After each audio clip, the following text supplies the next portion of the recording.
Tuhan bersamamu.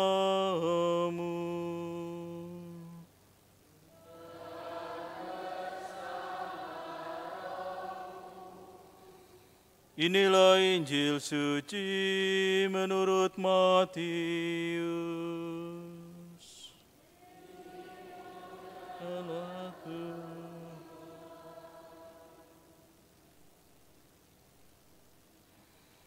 Sekali peristiwa bersabdalah Yesus, "Datanglah kepadaku, kalian semua yang letih lesu dan berbeban berat.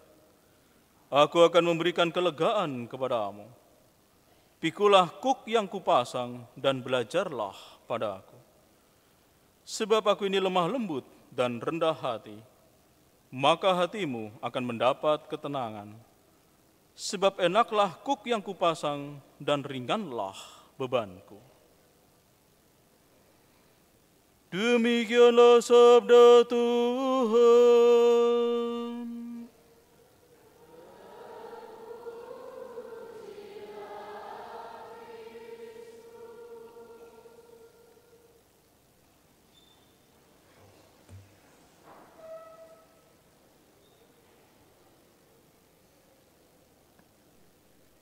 Teman-teman, saudara-saudari yang terkasih, selamat pagi.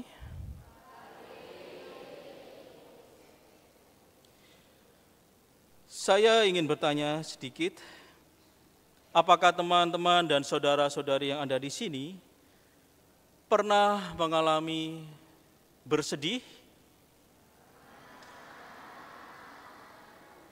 Pernah mengalami stres? Enggak? Oh. Pernah ya juga ya. Kira-kira apa yang pernah bikin sedih, yang pernah dialami, yang buat stres, yang berbeban berat ya, rasanya wabot men urip iki gitu ya. Berat sekali rasanya. Kira-kira apa? Apa? Banyak kegiatan, woi. Bukannya seneng ya banyak kegiatan daripada melototi tulisan terus pelajaran ya. Ya, macam-macam ya. Waduh, karena banyak kegiatan gitu ya. Wah, padahal mungkin justru seneng ya beberapa ya. Ternyata ada yang merasa banyak kegiatan itu merepotkan, stres ya. Nah, ya apalagi yang bikin sedih, ya sumpama nilai ulangan ujian dapat jelek, ya sudah belajar getuh gitu ya, niat sudah berminggu-minggu belajar, lah kok nilai ini untuk seket, nah sumpama seperti itu ya, stres toh. Nah, lalu kemudian apa yang kita maui gitu ya, yang kita inginkan, kita ajukan kepada papa, mama, atau kepada guru, ditolak. Tidak boleh gitu ya. Muncul rasa sedih. Nah, sudah pengen pergi dengan teman, tidak boleh, ditolak. Kita juga banyak mengalami sedih dan mungkin beban berat karena mengalami aneka penolakan di dalam hidup ini. Rasa beban rasanya begitu berat sekali. Apa yang kita inginkan ditolak. Nah, seumpama gitu kan, kebelet pipis, nggak boleh. Wah, itu kan pasti tersiksa ya. Nah, semacam itu. Dan banyak juga mungkin apa yang kita maui, pengen beli mainan itu ya, tidak boleh. Nah, sedih gitu kan. Pengen beli pentol, tidak boleh gitu kan. Banyak catnya gitu kan. Nah, minum minuman es tidak boleh, nanti batuk. Nah, ada alasan-alasan baik, tetapi kita merasa terkekang, kita merasa stres. Kok sedikit-sedikit tidak boleh ya. Demikianlah bahwa sebenarnya kita banyak juga mengalami penolakan-penolakan, kegagalan-kegagalan di dalam hidup ini yang buat kita sedih. Lalu juga kita terasa sepertinya berbeban berat dengan aneka persoalan yang ada. Nah, saudara-saudari yang terkasih, pasti penolakan-penolakan atau yang membuat kita sedih, itu pasti ada maksud yang baik di balik itu. Itulah bagaimana kita mesti bisa memetik makna atau apa yang menjadi dasar penolakan yang membuat kita bersedih itu, ya, bahwa itu ternyata ada makna baik di balik itu. Dan yang paling menyakitkan penolakan karena apa? Ditolak cinta. Iya. Sudah macak baik-baik, bagus-bagus gitu ya. Wah. Lalu sudah memberi perhatian, beri permen ya, beri coklat. Nah, ketika menyatakan cinta, I love you. Mau enggak kamu jadi pacarku? No, waduh langsung sakitnya tuh di sini ya, tertolak gitu kan, waduh rasanya,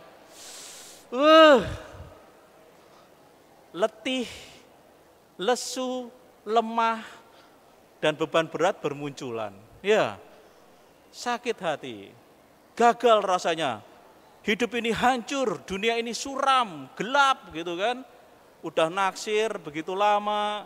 Oh, kok ditolak ya? Nah, banyak peristiwa-peristiwa penolakan yang kita alami. Dan itu mungkin membuat hati kita sedih, terluka, sakit, dan beban berat ya. Nah, tetapi kita perlu melihat apa makna di balik keletihan, kelesuan, beban berat itu, penolakan yang ada. Nah, mungkin ada ilustrasi semacam begini. Sekali peristiwa, ada seorang anak. Anak ini mengajukan permohonan kepada ibunya. Ma, saya ingin menjadi pramugari. Apa? Mau jadi pramugari? Tidak boleh. Wah. Mamanya melarang dia untuk jadi pramugari. Lalu kemudian dengan agak sedih sang anak ya mendengar penolakan dari mamanya itu. Lalu kemudian dia meralat. Kalau tidak boleh ya sudahlah. Kalau boleh saya ingin jadi suster perawat. Apalagi jadi suster perawat. Mamanya semakin suaranya meninggi dan keras. Tidak boleh. Gak oleh jadi suster perawat, aneh-aneh. Nah, dilarang. Lalu kemudian meralatlah anak itu permintaannya. Kalau tidak boleh demikian, ya sudah. Saya mau jadi seperti mama saja. Saya mau jadi seperti ibu saja. Ibu yang selalu ada di rumah. Ibu yang mengurus rumah tangga. Sang ibu hatinya terharu dan ternyuh. Memeluk anaknya itu dan berkata, Paijo, Paijo, kau niku lanang nak, kok ingin jadi pramugari, suster, jadi ibu mana yo? Wah, waneh Paijo iki. Nah, saudara-saudari yang terkasih, penolakan-penolakan itu pasti ada dasar dan landasannya. Nah, maka kita jangan terburu-buru untuk marah, tersinggung dan segala sesuatunya. Atau merasa beban berat, letih dan lesu ya. Ada maksudnya. Lalu kemudian Paijo bertumbuh dewasa. Paijo ini mulai tumbuh dewasa dan dia mulai mengenal yang namanya jatuh cinta. Nah, Paijo mulai jatuh cinta dan dia naksir dengan seorang gadis yang amat cantik jelita. Di saat itulah Paijo mulai memberanikan diri dan menyatakan cintanya. Wahai bidadariku yang amat cantik jelita, aku suka sama kamu. Aku tidak bisa tidur semalam-malaman, hanya membayang dan memikirkan kamu. Di waktu makan, aku hanya ingat kamu. Di waktu tidur, aku ingat kamu. Dimanapun, aku selalu ingat kamu. Maukah kamu menjadi kekasihku? Wah, perempuan itu, sang gadis itu langsung berkata, tidak, wah, aku tidak suka sama kamu. Hancurlah hati Pak Ijo, ya. Nah, namun luar biasanya Pak Ijo ini, dia tidak pantang menyerah. Dia langsung pergi ke kamarnya, ke ruang doanya. Nah, di kamarnya itu ada patung Tuhan Yesus dan Bunda Maria. Dia mulai berdoa. Ketika dia sakit hati, hancur hatinya, dia berbeban berat, stres, dia pergi kepada Tuhan. Dia berdoa kepada Tuhan Yesus dan Bunda Maria di hadapannya. Mulailah dia berdoa. Tuhan, aku sayang sama gadis itu. Inilah pertama kalinya aku jatuh cinta. Aku sayang sama dia. Kalau boleh Tuhan, kalau dia bukan jodohku, tolong Tuhan, jodohkanlah. Dan jika ada laki-laki lain yang ingin mendekati dia, tolong Tuhan, jauhkanlah laki-laki itu, tapi dekatkanlah aku. Dan dia juga berdoa selanjutnya, jika menurut-Mu Tuhan, dia bukan yang terbaik untukku, tolong Tuhan, pikirkan ulang. Buatlah dia yang terbaik hanya untukku. Nah, tidak menyerah ya Pak Ijo dalam doanya itu. Dia tetap semangat ingin memperoleh hati sang gadis. Dan tak hanya itu, lalu kemudian apa yang dilakukan Pak Ijo? Tuhan, saya ingin doa ini sungguh-sungguh Engkau kabulkan. Oleh karena itu, sebagai jaminan agar doaku Engkau kabulkan, aku sita ibumu. Wah, jadi patung Bunda Maria itu diambil ya, aku sita ibumu. Nanti jika keinginanku dan doaku ini terkabul Tuhan, sebagaimana aku berdoa kepadamu, ibumu akan kukembalikan. Nah gitu ya, ternyata gitu caranya doa Pak Ijo. Nah mulailah kemudian Pak Ijo itu dengan penuh semangat, wah mendatangi lagi si gadis ya. Dia tidak hanya beri permen sama coklat, wah, dia mulai beri apa? Bunga mawar. Bunga mawar ya, satu keranjang gitu kan. Wah, aduh banyak sekali ya. Dia peluk bunganya ini, lalu berikan ke Pak Ijo, ke gadis itu. Iya. Tak hanya itu, wah, dengan penuh kasih dan semangat, saat ulang tahun dibelikan boneka, ya. Bonekanya sebesar siapa?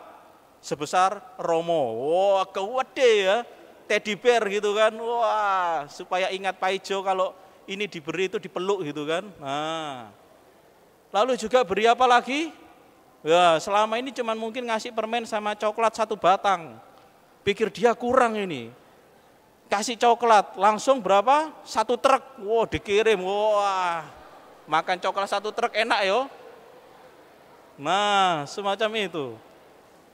Lalu terus menerus kasih perhatian. Nah, saat kasih perhatian itulah, lalu kemudian luluhlah hati sang gadis itu. Sang gadis itu akhirnya menerima cinta Pak Ijo. Wah, endingnya bahagia ya, luar biasa Pak Ijo ini.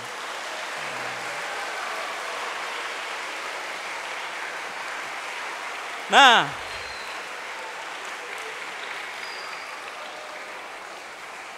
Ada yang namanya Pak Ijo di sini? Nah, semacam itu ya.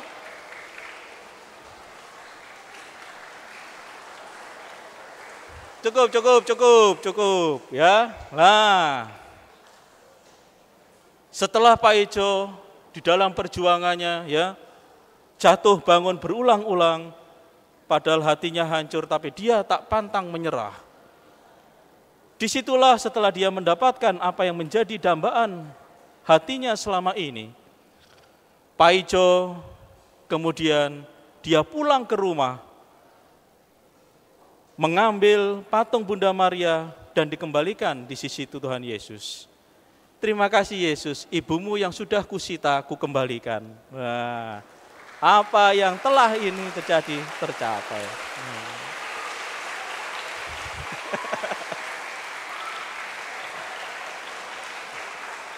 Ya tidak usah ditiru ya. Cukup bahwa kita punya semangat pantang menyerah, meskipun kita ada di dalam masalah, kita pernah mengalami beban berat, kita letih, kita lesu, kita sedih, kita harus pergi ke siapa? Ke Tuhan Yesus. Dialah sumber dari segala pemecah persoalan. Tuhan kita adalah pengurai simpul. Ketika kita berada di dalam keletihan dan kelesuan, Dialah sumber kekuatan kita. Tuhan telah menunjukkan kepada kita bagaimana beban berat itu telah mampu Dia lewati. Salib yang begitu berat telah mampu Dia lalui. Demikian kita semua. Apabila kita mau datang kepada Tuhan, kita menyerahkan segala persoalan hidup kita, maka sungguhlah beban kita itu akan berangsur-angsur ringan adanya. Hati kita tak menjadi sedih lagi, tak mudah sakit hati, karena kita melewati jalan ini, persoalan hidup bersama Tuhan. Dia akan turut memikul bersama kita salib kita semuanya, sehingga kita akhirnya akan menemukan jalan keluar. Tuhan selalu buka jalan, asal kita tak pernah putus asa dan memegang tangannya erat-erat, bergantung kepada Dia, Sang Maha Kuasa yang penuh cinta dan mengetahui apa yang menjadi keinginan dan kerinduan kita. Asal kita tetap setia di dalam iman kita. Dengan demikian, saudara-saudari yang terkasih,